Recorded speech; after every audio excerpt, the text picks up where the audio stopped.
Hello नमस्कार दोस्तों, आप सभी का पीटीएफ आईएएस एकेडमी में स्वागत है।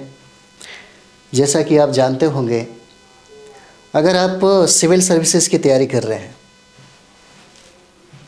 बीपीएससी जो 70 बीपीएससी की बात किया जाए तो बहुत ही ज़्यादा इस बार सीट आने वाला है। लगभग ये खबर है कि 11 साढ़े 1100 के राउंड में रहेगा। और प्लस पॉइंट ये भी है कि इसमें उन लोगों को ज़्यादा मौका दिया जाएगा जिनका एज समाप्त हुआ है, और ख़ास करके जो बीयू है उसमें उनको ज़्यादा से ज़्यादा समझिए कि संभावना है कि बिहार लोक सेवा आयोग के द्वारा उनके लिए भी सोचा गया है। तो इस बार फॉर्म भी बहुत ज़्यादा लोग डालेगा। तो हम ये कहना चाहेंगे कि बीपीएससी में खास करके, या बात करें तो बीपीएससी टीचर की भी बात अगर हो जाए तो लगभग बीपीएससी में 30 से 32 प्रश्न पूछे जाते हैं। बहुत चैलेंजिंग वाली बात है।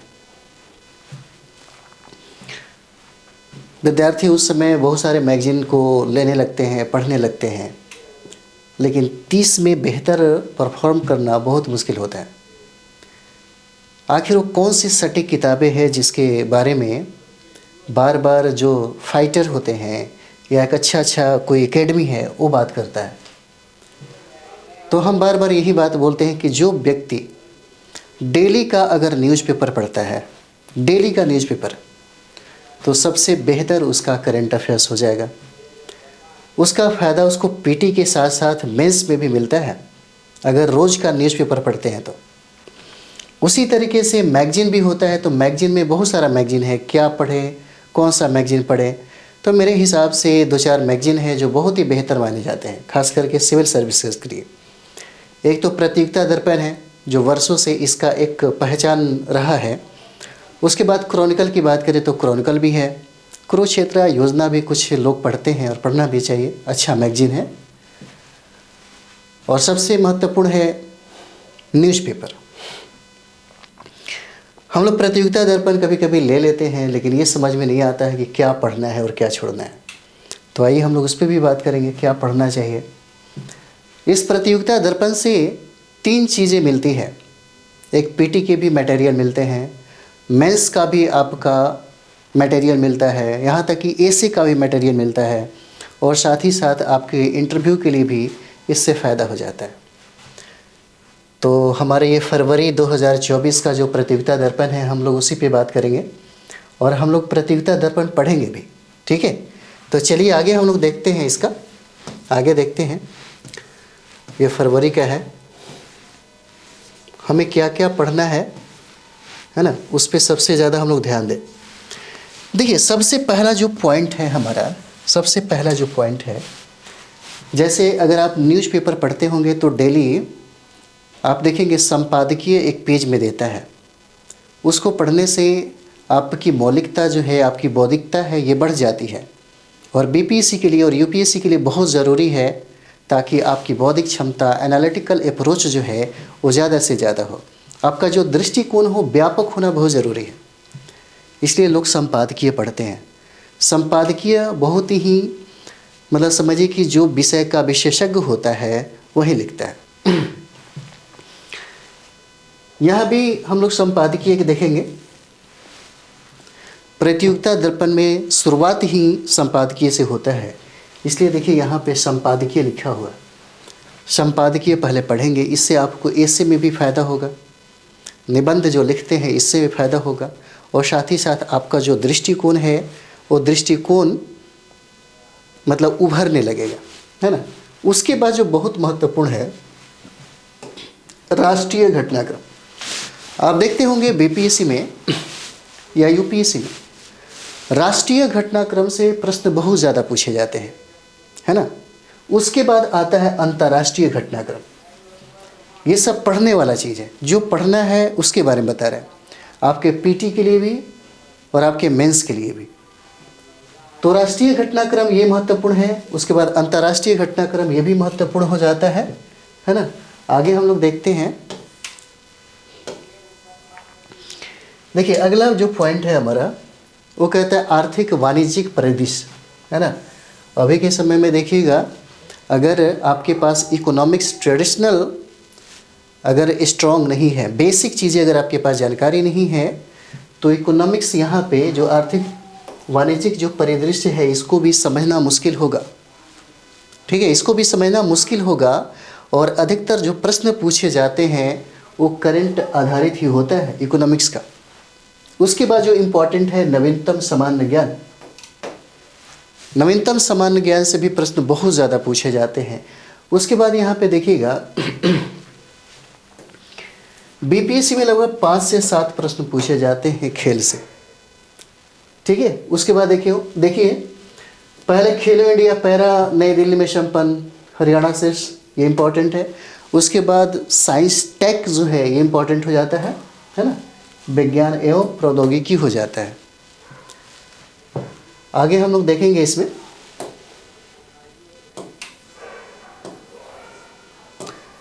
उसके बाद हमारा हो जाता है मिसलेनियस। मिसलेनियस से भी कम से कम 6-7 सवाल पूछे जाते हैं। मिसलेनियस में देखते हैं ऐतिहासिक व्यक्तित्व एवं ऐतिहासिक स्थल और वर्तमान में चर्चित विभिन्न अवधारणाएं, है ना, ये बहुत इंपॉर्टेंट हो जाता है। उसके बाद ये पीटी का मटेरियल, यहाँ तक पीटी पढ़ना है काफ़ी है। अब रहा सवाल कि जब कुछ लड़के क्या करते हैं, इसे छोड़ देते हैं इस लेख को, इसका फ़ायदा आपको मेंस में बहुत ज़्यादा होता है, बहुत ही ज़्यादा फ़ायदा होता है मेंस में। एक बार कम से कम लिए हैं किताब, है ना, तो पीटी का जितना भी फैक्ट है यहाँ पे पढ़ लीजिए। उसके बाद जो भी यहाँ पे लेख हैं उसको एक बार ज़रूर पढ़ के सिनॉप्सिस या स्ट्रक्चर बनाने की कोशिश ज़रूर करिए, यही काम देगा, मेंस में अच्छा मार्क्स आएगा। आपदा प्रबंधन लेख जो है ना, ये आपका हो जाता है। उसके बाद देखेंगे हम लोग, देखिए ऊर्जा साइंस टेक से संबंधित जो है, ठीक है, यहाँ से आपको मिल जाएगा। ऊर्जा पे लेख है हरित हाइड्रोजन भविष्य का सर्वाधिक स्वच्छ ईंधन, ये इंपॉर्टेंट हो जाता है। उसके बाद अंतर्राष्ट्रीय संबंध लेख। अंतर्राष्ट्रीय संबंध लेख को समझने के लिए इंटरनेशनल जो रिलेशन है इसे भी आपको पढ़ना होगा, और यहाँ से भी आपको मिल जाता है भारत मालदीव द्विपक्षीय संबंधों में बढ़ती दूरियाँ, बहुत इंपॉर्टेंट है। उसके बाद देखिए कृषि लेख,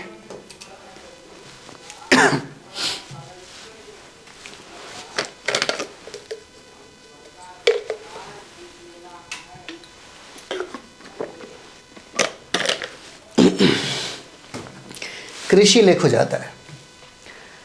अगर आप देखेंगे सेकंड पेपर जो होता है जीएस का बीपीएससी में, इकोनॉमिक्स और ज्योग्राफी दोनों को ऐड करके पूछा जाता है।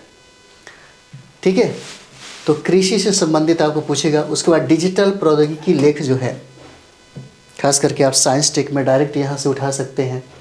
भौगोलिक वैज्ञानिक लेख जो है जल संकट, है ना, ये दोनों में काम आता है, ज्योग्राफी में भी आएगा और साथ ही साथ आपको साइंस टेक में भी आ जाता है। ठीक है, उसके बाद आप देखेंगे सार संग्रह है।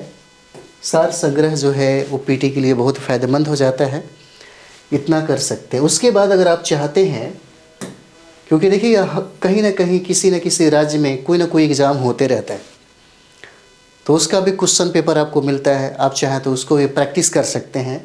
तो प्रैक्टिस के लिए ये सारा चीज़ें दिया हुआ है।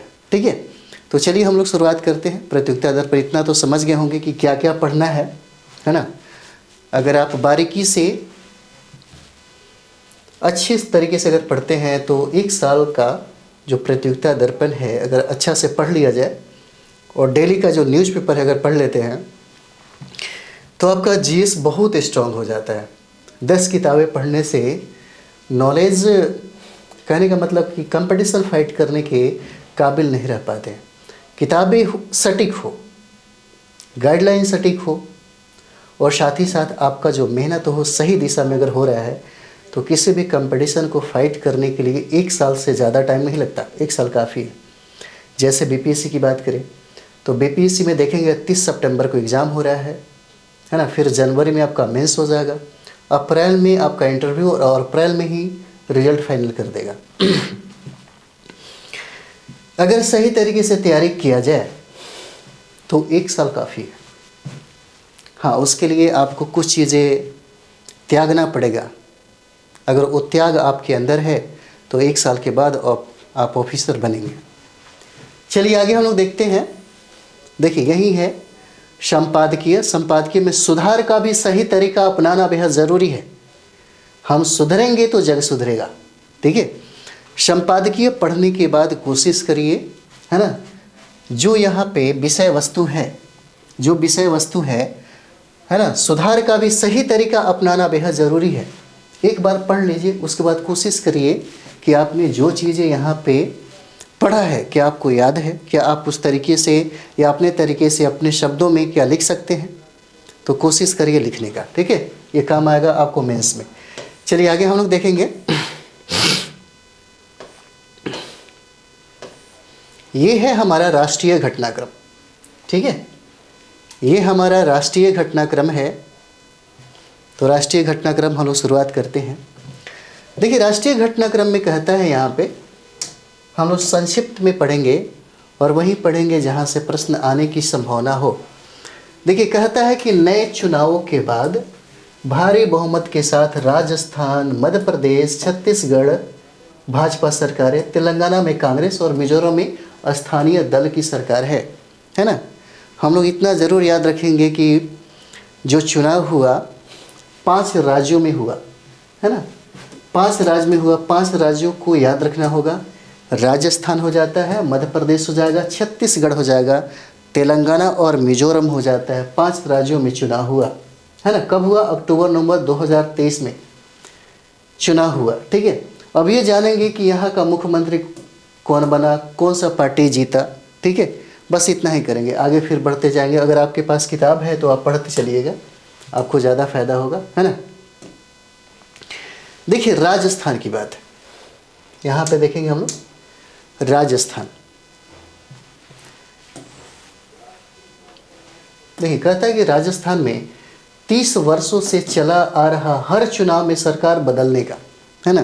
तो यहाँ पे देखिएगा भारतीय जनता पार्टी जो 2018 में 73 सीटें प्राप्त की थी, 2023 है कितना सीटें प्राप्त की? 115, है ना। इसका मतलब सरकार राजस्थान में किसका है? भारतीय जनता पार्टी का। तो भारतीय जनता पार्टी की यहाँ पे सरकारें हैं, तो भारतीय जनता पार्टी का आखिर मुख्यमंत्री कौन बना? तो यहाँ पे देखिए ऑलरेडी दिया गया भजन लाल शर्मा, है ना। यहाँ पे जो मुख्यमंत्री का शपथ 15 दिसंबर 2023 को उन्होंने लिया, इनका नाम है भजन लाल शर्मा, राजस्थान के यही मुख्यमंत्री हैं। इसके पहले अगर बात करें तो ये देखिए, ये हो जाते अशोक गहलोत, और ये अशोक गहलोत कांग्रेस के थे। राजस्थान में हर, जैसे इस बार अगर भाजपा जीता तो अगली बार कांग्रेस जीतेगा, अगर इस बार कांग्रेस जीता तो फिर अगली बार भाजपा जीतेगा, ऐसे ही हो रहा है। ठीक है, तो चलिए इतना कर लीजिए, आगे हम लोग करते हैं। मध्य प्रदेश में हम लोग देखेंगे तो मध्य प्रदेश में जो मुख्यमंत्री ने शपथ ग्रहण लिया भारतीय जनता पार्टी के हैं, जिनका नाम है मोहन यादव, है ना। मोहन यादव हैं जिनको बीजेपी ने यहाँ का मुख्यमंत्री बनाया, और 13 दिसंबर 2023 को उन्होंने मुख्यमंत्री के रूप में शपथ लिया। ठीक है, यहाँ सरकारें भारतीय जनता पार्टी की है। ठीक, यहाँ देखिएगा मध्य प्रदेश विधानसभा में दलगत जो स्थिति है, ठीक, भारतीय जनता पार्टी 109 सीट लाई थी 2018 में, और 2023 में 163 सीटें लाई, है ना। कांग्रेस और बहुजन समाज पार्टी 2018 में 2 और इस बार उनको ख़त्म ही कर दिया। ठीक है, और मध्य प्रदेश के जो मुख्यमंत्री पद की शपथ किसने लिया? तो मोहन यादव ने लिया, इतना याद रखिए। ठीक है, चलिए आगे हम लोग देखेंगे।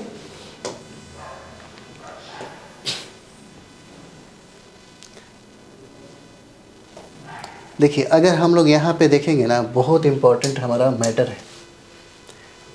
ये करेंट अफेयर्स जो 2023 का है पूरा भरा पड़ा है, संक्षिप्त में है लेकिन बहुत ही बेहतर है।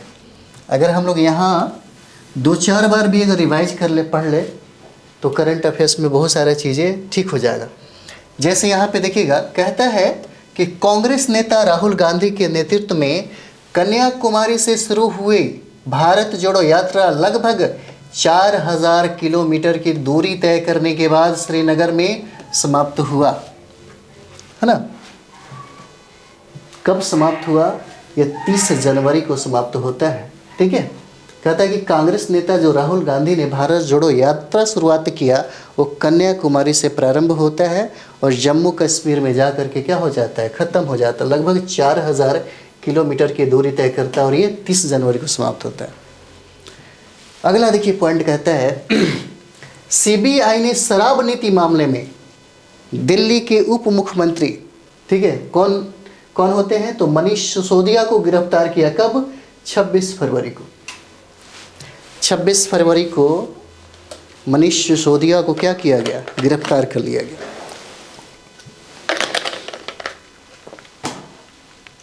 अगला देखिए कहता है कि 1 महीने तक लुका छुपी के बाद खालिस्तान समर्थक कार्यकर्ता, क्या नाम है, अमृतपाल सिंह को पंजाब के मोगा जिले में से गिरफ्तार किया गया। मोगा जिले से गिरफ्तार किया गया। कब? 23 फरवरी को। ठीक है। एक और फैक्ट है जो बहुत ही महत्वपूर्ण है। चीन को पीछे छोड़ भारत दुनिया का सबसे अधिक आबादी वाला देश बना। ये 24 अप्रैल को ये रिपोर्ट आया। अब भारत पूरी दुनिया में सबसे ज़्यादा जनसंख्या वाला देश हो गया है। ठीक है। अगला, भारतीय रिजर्व बैंक ने सितंबर के अंत तक 2000 रुपये के नोट वापस लेने की घोषणा किया। वापस लेने की जो घोषणा भारत सरकार ने किया, कब लिया? 19 मई को। ठीक है। अगला पॉइंट देखिएगा, पीएम मोदी द्वारा नए संसद भवन का उद्घाटन हुआ। बहुत इंपॉर्टेंट है, पूछा जा सकता है। नए संसद भवन का उद्घाटन कब हुआ? तो वह 28 मई को होता है। ठीक है। कब हुआ? 28 मई को होता है, याद रखिएगा। इसी तरीके से हम लोग अगला पॉइंट भी देखें। ये बहुत इंपॉर्टेंट है, इतना ही में काफ़ी चीज़ें दिया हुआ है। देखिए, ओडिशा के बालासोर जिले में 3 ट्रेनों की भीषण दुर्घटना में 290 लोगों का, मतलब 290 से अधिक लोगों की मौत हो गई। ठीक है। और लगभग 1200 लोग घायल हुए और ये घटना आपको 2 जून को घटा ओडिशा के बालासोर में। अगर आप लोग न्यूज़पेपर पढ़ते होंगे या सोशल मीडिया से भी थोड़ा जुड़े होंगे तो शायद ये खबर आपको बहुत ज़्यादा वायरल था। अगला देखिए, कहता है कि शरद पवार के नेतृत्व वाली एनसीपी से अलग होकर अजीत पवार ने महाराष्ट्र में शिवसेना भाजपा सरकार का समर्थन करके उप मुख्यमंत्री के रूप में शपथ ली, है ना। ये कब हुआ? तो 2 जुलाई को। ठीक है। कब हुआ? 2 जुलाई को हुआ। अगला पॉइंट देखिए, 2024 के लोकसभा चुनाव में बीजेपी के नेतृत्व वाले एनडीए से मुकाबले के लिए 26 पार्टियों के समूह ने एकजुट होकर इंडिया गठबंधन बनाया। और ये इंडिया गठबंधन कब बना? 18 जुलाई को, है ना। इंडिया गठबंधन कब बना? 18 जुलाई को। आगे देखिए, यहाँ पे 2023 का ये सारा घटना है।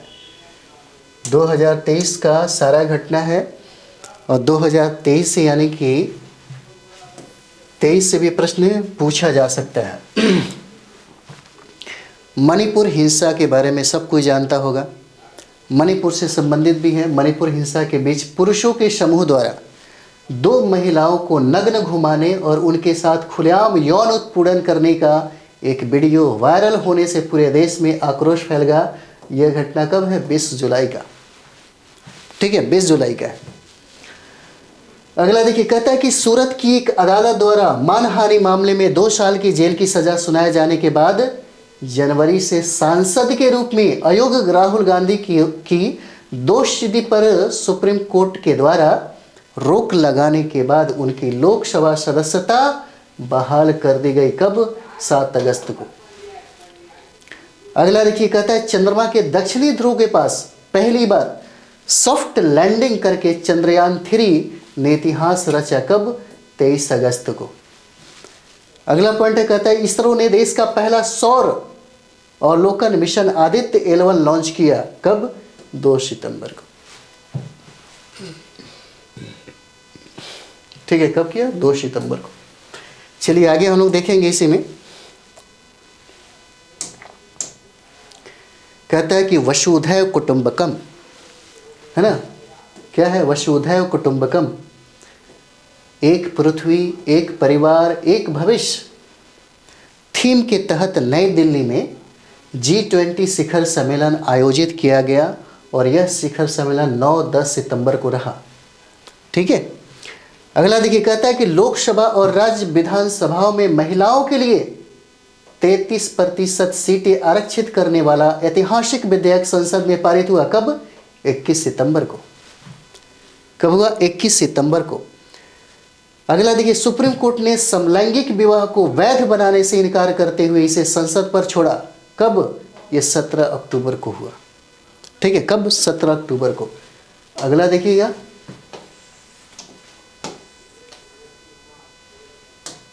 देखिए अगला है, ये भी बहुत इंपॉर्टेंट है। अगला कहता है कि 17 दिनों तक फंसे रहने के बाद उत्तराखंड में, कहाँ पे ये घटना? उत्तराखंड में। याद रखिए, उत्तराखंड में एक ध्वस्त सुरंग से 41 निर्माण श्रमिकों को बचाया गया। ये कब? 28 नवंबर को। सुप्रीम कोर्ट ने जम्मू कश्मीर में धारा 370 हटाने के केंद्र सरकार के फैसले को वैध करार दिया। कब? 11 दिसंबर को। ठीक है। कहता है कि 2001 में संसद पर हुए आतंकी हमले की 22वीं बरसी के दिन संसद की सुरक्षा में जबरदस्त चूक 2 लोगों ने दर्शक दीर्घा से कूदकर लोकसभा कक्ष में नारे लगाते हुए पीला धुआं फैला दिया और ये घटना है 13 दिसंबर का। कई नामी गिरामी महिला पहलवानों द्वारा कुश्ती संघ के पूर्व प्रमुख बृजभूषण शरण सिंह के खिलाफ यौन उत्पीड़न के आरोपों के लंबे सिलसिले और कई प्रमुख पहलवानों के कड़े विरोध के चलते केंद्रीय खेल मंत्रालय ने हाल में निर्वाचित भारतीय कुश्ती महासंघ की समिति को निलंबित कर दिया और यह घटना होता है 24 दिसंबर को। ठीक है, कब होता है? 24 दिसंबर को। चलिए आगे हम लोग देखते हैं यहाँ पे।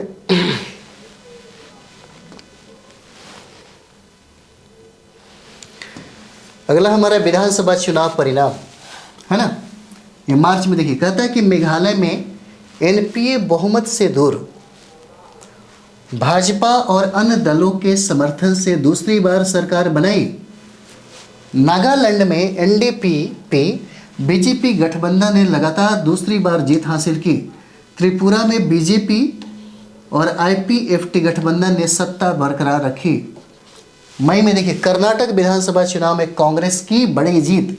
दिसंबर कहता है बीजेपी ने हिंदी पट्टी के राज्यों छत्तीसगढ़, मध्य प्रदेश, राजस्थान में जीत हासिल की। तेलंगाना में कांग्रेस ने सत्ता हासिल की और मिजोरम में जेडीपीएम सत्ता में आई। ठीक है, क्या हुआ? ये आया।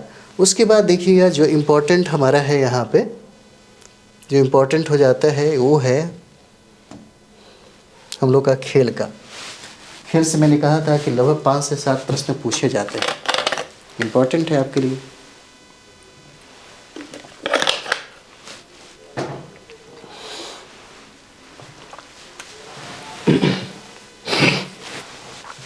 देखिए, खेल में है एशियाई खेल। हांगजो के एशियाई खेलों में भारतीय दल 107 पदक, ये इंपॉर्टेंट है आपके लिए, बहुत इंपॉर्टेंट है ना। हांगजो के एशियाई खेलों में भारतीय दल ने कितने पदक जीते? तो 107 हो जाएगा। ठीक है, 28 गोल्ड, 38 रजत और 41 कांस्य हो जाता है, रिकॉर्ड के साथ वापस आया। ठीक है, याद रखिएगा, important. Athletics, Olympic champion Neeraj Chopra ने इतिहास रच दिया क्योंकि वह पुरुषों के भाला फाइनल में 88.17 मीटर के सर्वश्रेष्ठ थ्रो के साथ विश्व एथलेटिक्स चैंपियनशिप में स्वर्ण पदक जीतने वाले पहले भारतीय बने। कितना मीटर? 88.17 मीटर। ये इंपॉर्टेंट है। ठीक है, यहाँ पे देखिए, कहता है कि बैडमिंटन, सात्विक है ना, साईराज रंकी रेड्डी और चिराग सेठी विश्व रैंकिंग में नंबर 1 बनने वाली पहली भारतीय जोड़ी बन गई। ठीक है, एशियाई पैरा खेल में भारतीय दल ने एशियाई पैरा खेलों को 111 पदक यानी कि 29 स्वर्ण, 31 रजत, 51 कांस्य के साथ समाप्त किया, है ना। इसी तरह अगला देखिए, कहता है क्रिकेट।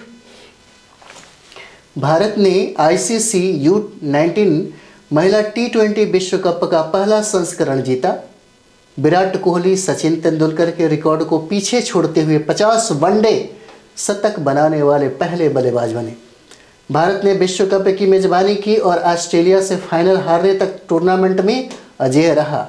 IPL देखेंगे, MS धोनी की कप्तानी में चेन्नई सुपर किंग्स ने मौजूदा चैंपियन गुजरात टाइटंस को 5 विकेट से हराकर 5वां IPL खिताब क्या किया, जीता। ठीक है, 5वां खिताब क्या किया, जीता। अगला इंपॉर्टेंट है, 2023 में ही बहुत ऐसे नामचीन जो लोग थे, बहुत ही मशहूर ऐसे लोग थे जिनकी मृत्यु हो गई 2023 में। प्रश्न ये भी कभी कभी पूछ देता है, इसलिए शॉर्ट में ही दिया हुआ है। प्रमुख समाजवादी नेता और राजनीतिक दिग्गज, है ना, शरद यादव, इनकी मृत्यु हो गई 12 जनवरी को। ठीक है, अगला देखिए, कहता है मशहूर बॉलीवुड अभिनेता और निर्देशक सतीश कौशिक की मृत्यु हो गई कब, 9 मार्च को। उद्योग जगत के दिग्गज केशव महिंद्रा, 12 अप्रैल को इनका इंतकाल हो गया।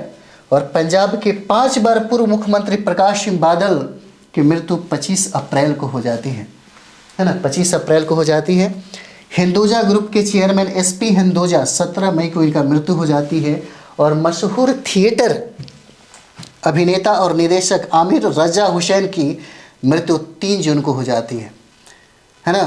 वरिष्ठ कार्टूनिस्ट अजीत निनान, इनकी मृत्यु 8 सितंबर को हो जाती है ना। एक इम्पॉर्टेंट है आपके लिए, भारत की हरित क्रांति के जनक MS स्वामीनाथन की मृत्यु 28 सितंबर को हो जाती है। ठीक है, 28 सितंबर को हो जाती है। और महान स्पिनर और पूर्व भारतीय कप्तान विशाल सिंह बेदी की मृत्यु 23 अक्टूबर को हो जाती है। आतिथ्य उद्योग आइकन PRS ओबेरॉय, इनकी मृत्यु 14 नवंबर को हो जाती है। और सहारा समूह के जो संस्थापक हैं सुब्रतो राय, इनकी मृत्यु 14 नवंबर को हो जाती है।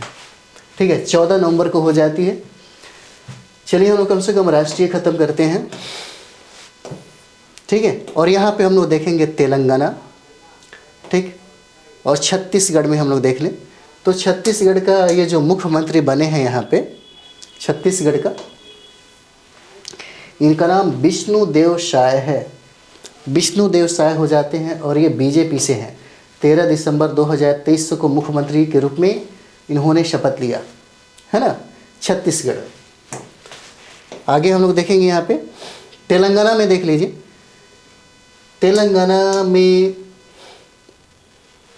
तेलंगाना विधानसभा में दलगत स्थिति है।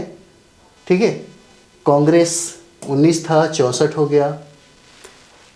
ठीक है, अब यहाँ पे हम लोग देखेंगे तेलंगाना,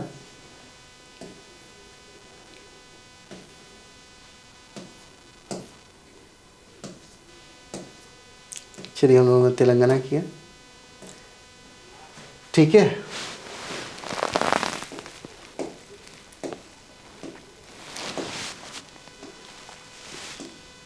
चलिए हमारे मिजोरम के हो जाते हैं। तो तेलंगाना के हम लोग देख ले, तेलंगाना के जो मुख्यमंत्री बने कांग्रेस के भी हैं, श्री रेवंत रेड्डी नाम है इनका, है ना। और हम लोग देखेंगे आगे मिजोरम के बारे में।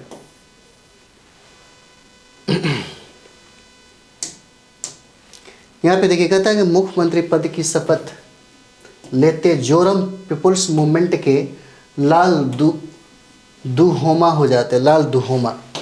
ठीक है, तो जितने भी 5 राज्य में जो हुए हैं आपके जो चुनाव हैं 5 राज्यों में, उसको ज़रूर आप याद करिएगा।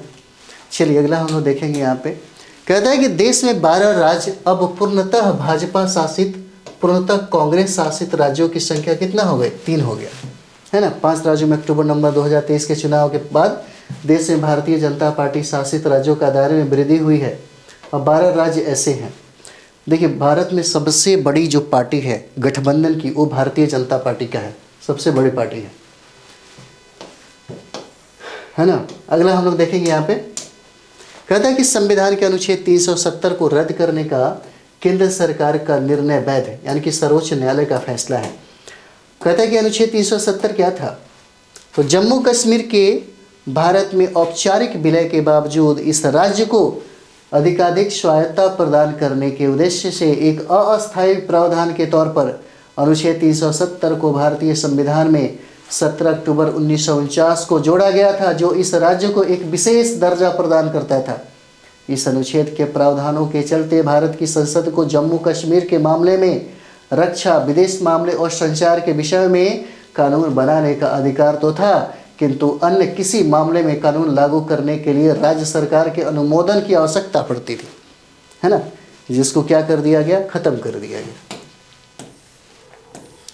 ठीक है, तो ये 370 जो है आपको काम देगा मेंस के लिए भी, पीटी के लिए तो काम देगा ही देगा, मेंस के लिए भी आपको काम देगा।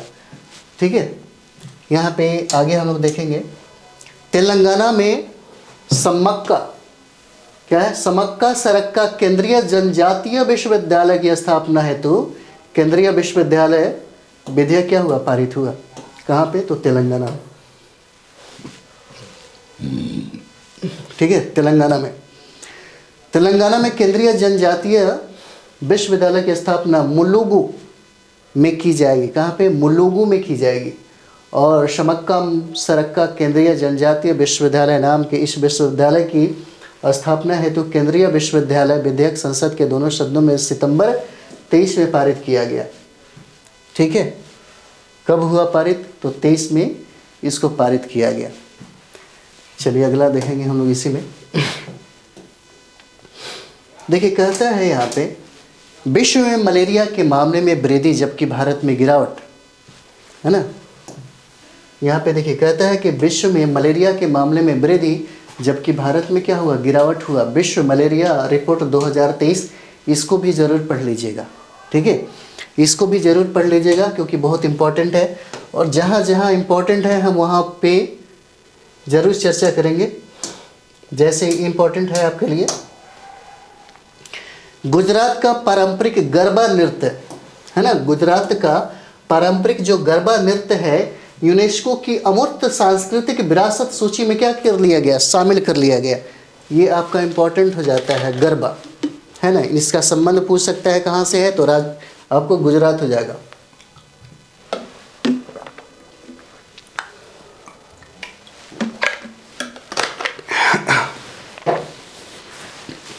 ठीक है, क्या हो जाएगा? गुजरात। आगे जो हम लोग देखेंगे इसी संबंधी, क्योंकि कभी भी प्रश्न आपसे पूछ सकता है। ये देखिए यूनेस्को की अमूर्त, है ना, यूनेस्को की अमूर्त सांस्कृतिक विरासतों की सूची में भारत की 15 सांस्कृतिक विरासतें शामिल किया गया। 2023 में जिसे शामिल किया गया उसका नाम है गरबा, और गुजरात का गरबा है 2023 में। और 2021 में कोलकाता की दुर्गा पूजा को शामिल किया गया, है ना। 2017 में इलाहाबाद, हरिद्वार, उज्जैन और नासिक के कुंभ मेले को शामिल किया गया, है ना। 2016 में नौरोज, नौरयुग और नौरूज आदि को शामिल किया गया, और 2016 में योग को शामिल कर लिया गया, है ना। इस तरह से इम्पोर्टेंट है आपका, ये सब देख लीजिएगा। और यूनेस्को द्वारा ऐसी सूची 2008 से ही बनाई गई है ना। लद्दाख के बौद्ध जप को 2012 में, ठीक है, और पूरे भारत का जो छऊ नृत्य है 2010 में इसको शामिल किया गया, है ना। तो इसको याद रखिएगा, 2-3 चीज़ें यहाँ पे बहुत इंपॉर्टेंट है, ऐसे सारा का सारा एक बार स्टडी करना चाहिए, है ना। चलिए आगे हम लोग देख लें इसको।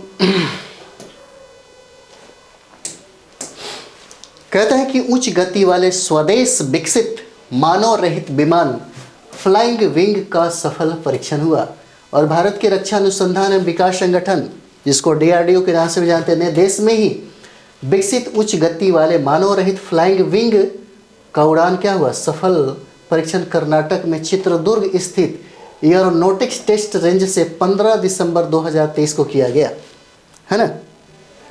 15 दिसंबर 2023 को किया गया। चलिए यहाँ भी देख लीजिए। ये सब इम्पोर्टेंट है आपके लिए।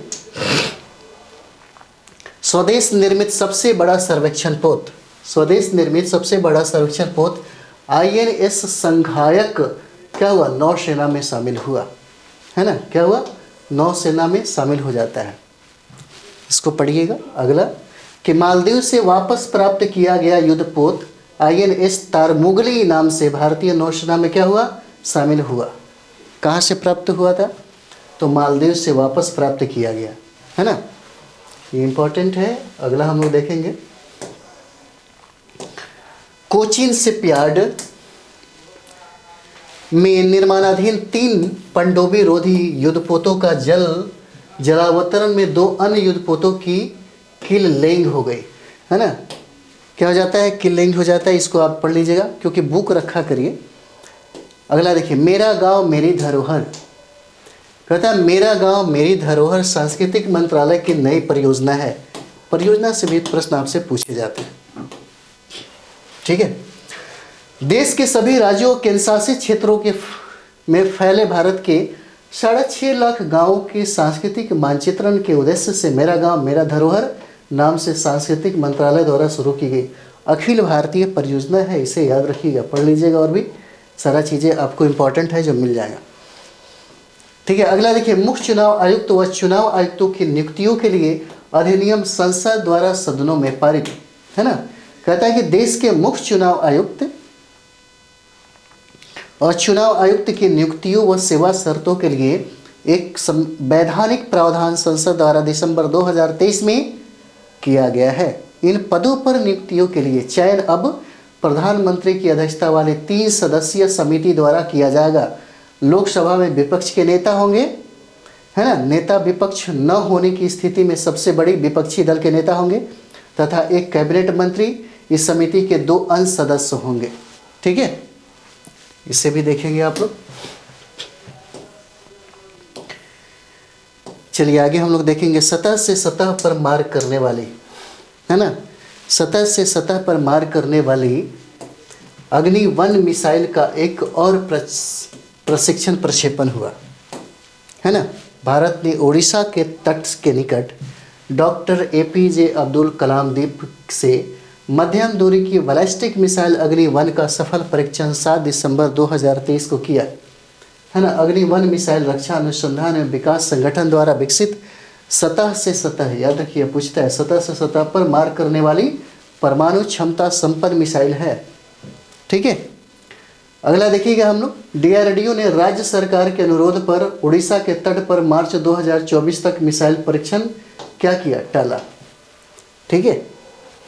चलिए आगे देखें हम लोग।